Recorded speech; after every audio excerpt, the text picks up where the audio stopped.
দেশনায়ক তারেক রহমানের স্বদেশ প্রত্যাবর্তন উপলক্ষে আয়োজিত আজকের এই কনসার্টটি ইতিমধ্যেই কানায় কানায় পরিপূর্ণ হয়ে গিয়েছে।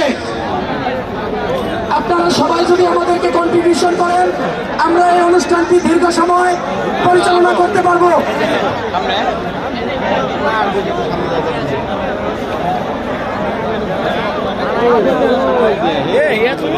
বালিশ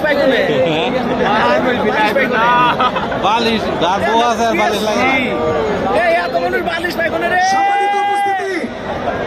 আপনারা কি সঙ্গীত শুনতে চান? আপনারা কি আমাদেরকে সহযোগিতা করবেন?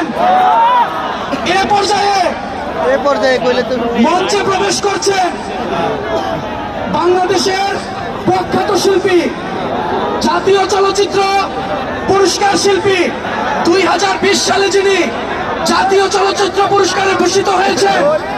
মঞ্চে আসছে অত্যন্ত জনপ্রিয় শিল্পী